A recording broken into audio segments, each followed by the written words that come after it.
Hello दोस्तों, मैं हूँ जानवी और आप सुन रहे हैं रात का डर।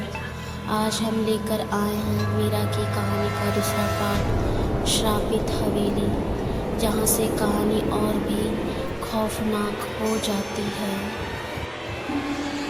अगर आपने पार्ट 1 नहीं देखा तो ज़रूर देख लेना, क्योंकि आज रात मीरा की ज़िंदगी की सबसे डरावनी रात होने वाली है।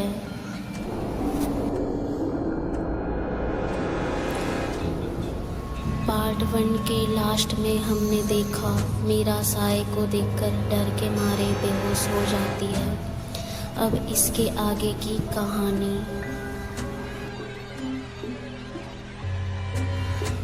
मीरा को जब होश आता है तब वो खुद को एक अंधेरे कमरे में पाती है। तब भी साया उसके सामने होता है। साया मीरा के सामने आता है। वो साया एक लड़की की आत्मा होती है। मीरा डरी हुई आवाज़ में कहती है, कौन हो तुम, मेरे पीछे क्यों पड़े हो? तब आत्मा कहती है, मीरा, मैं तुम्हें डराने नहीं आई, तुम्हें बचाने आई हूँ। मीरा कहती है, किससे? आत्मा बताती है, मीरा, मुझे यहाँ मार दिया गया, मैं अब जिंदा नहीं हूँ। इस हवेली का मालिक एक तांत्रिक है जो पूरी शक्तियाँ हासिल करने के लिए लड़कियों की बलि देता है। मीरा खौफ से कांपने लगती है। आत्मा आगे बताती है, उसने इसीलिए मुझे जंजीरों से बांधकर मार डाला और मुझे यहाँ कैद कर दिया। आज अमावस्या है, आज वो तुम्हारी बलि देगा, वो आता ही होगा। मीरा, समय बहुत कम है। अगर तुम मुझे आज़ाद कर दो तो मैं उसे मार कर अपना बदला ले लूँगी और तुम भी बच जाओगी। ये सब सुनकर डरी हुई मीरा कहती है, कैसे? आत्मा कहती है, जहाँ तुम खड़ी हो वहाँ मेरा कंकाल दफन है। उसे जल्दी से बाहर निकालो और मुझे जंजीरों से आज़ाद करो। जब मैं तांत्रिक को मार दूं, उसके बाद तुम मेरे कंकाल को जला देना, मुझे मुक्ति मिल जाएगी। मीरा, जल्दी करो। मीरा देखती है जमीन के नीचे जंजीर से बंधा हुआ कंकाल है। मीरा ये देखकर रोने लगती है। कितनी बेरहमी से मारा गया था उस लड़की को।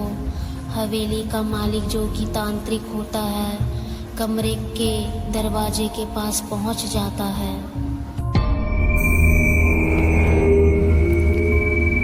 मीरा, वो आ गया, जल्दी करो। मीरा जंजीर तोड़ देती है। आत्मा आज़ाद हो जाती है। तांत्रिक के तलवार से जिससे वो लड़कियों की बलि देता था, उसी के तलवार से आत्मा उस पे वार करती है और तांत्रिक की चीख पूरे हवेली में गूंज उठती है। कमरे के दीवार पर तांत्रिक के खून की धार बहने लगती है। मीरा भी चीख पड़ती है, रोने लगती है। आत्मा कहती है, मीरा, अब मुझे मुक्ति दे दो। मीरा उस कंकाल को जला देती है।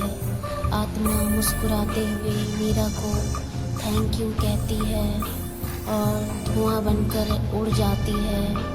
मीरा हवेली छोड़कर हमेशा के लिए चली जाती है। अब मीरा की ज़िंदगी बिल्कुल नॉर्मल है। उसकी शादी हो चुकी है और वो अपनी नई ज़िंदगी में खुश है। लेकिन कभी कभी जब वो उस डरावने हादसे को याद करती है तो उसकी रूह तक कांप उठती है, जैसे वो सब कुछ आज भी उसके सामने हो रहा हो। अगर आपको हमारी कहानी अच्छी लगी तो हमारे YouTube चैनल को सब्सक्राइब ज़रूर करें और वीडियो पे एक लाइक कमेंट ज़रूर करें।